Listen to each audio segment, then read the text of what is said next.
Good morning, beautiful people. It is a marvelous, magnificent Monday. Today is part 2 of Have You Lost Your Anchor? The past month, I guess you could say the month, I've been dealing with some stuff, some storms, and God just keeps showing me this anchor, the anchor. So that's why the title was called Have You Lost Your Anchor? Because that was the question he asked me. Had I lost my anchor? And that anchor I'm talking about is Jesus. Anchor, that anchor. So the first video was asking questions about that and had the verse Hebrew 19 in it. And then there's this pastor that I watch online, and he was talking about the anchor, you know, being anchored in Jesus and how powerful the anchor is and this and that. I'm like, okay, Lord, I hear you, I hear you. And then Saturday, my study on Philippians that I'm doing with my group, that verse in Philippians we were on, and it came up to Hebrews 19, 6 and 19 again, and we were talking about the anchor again, and I'm like, oh my goodness, okay, Lord, I hear you, this anchor, you know. And then not only that, Sunday school yesterday, that anchor scripture came up once again. Anchor. So God is wanting me to do something with this anchor, this word anchor, this little bitty tool, this anchor that's not bigger than the boat. It's so much smaller than the boat, but it's so much powerful when used. It keeps that boat steady when those waves keep moving. When you have that anchor down on that seabed, it's gonna keep that boat or that ship still, right?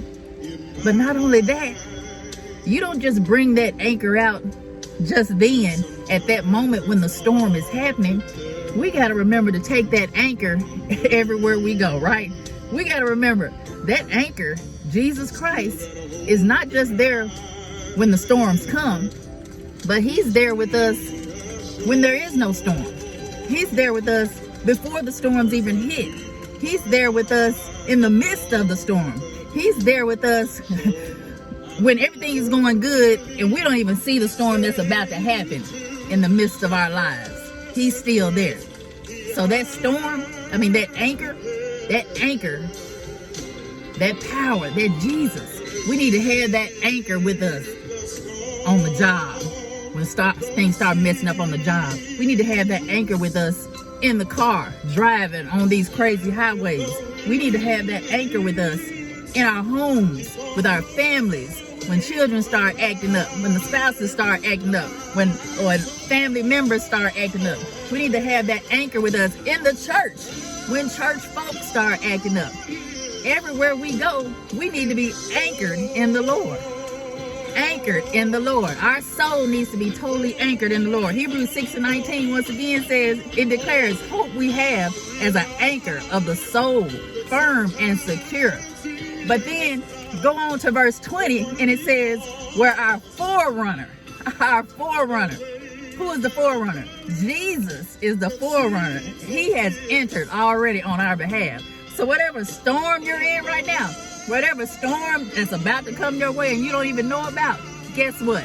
The forerunner has already been there. He's already gotten there before you're there. So that means it's already worked out. Even if we had that little bitty doubt and that worry, we don't even have to worry. You know why we don't have to worry? We don't have to worry because that forerunner has already made it there before us ahead of time. Woo! Did you hear what I said? The forerunner. So not only do we have hope, our hope in Jesus, he's already there and he's already worked it out. So we have joy. We have joy knowing that storm is not gonna last. That storm is just a season. That storm is temporary. That storm does not define you. That storm is not you. That storm is not the purpose that God has for you. Whew. Think about it, my friends. That storm is not gonna last. Have you lost your anchor? Have you lost your anchor? Or are you still anchored in the Lord? That's my inspiration and encouragement for you today. I want you to be blessed, be a blessing to others, keep smiling, sharing those smiles with others. Be the best you always. Remember, do something to grow yourself each day. And remember, every day is not going to be perfect, but it can be positive on purpose. You have the power. Find the positive in every situation that comes your way. All right, my friends, have a blessed, marvelous, magnificent Monday.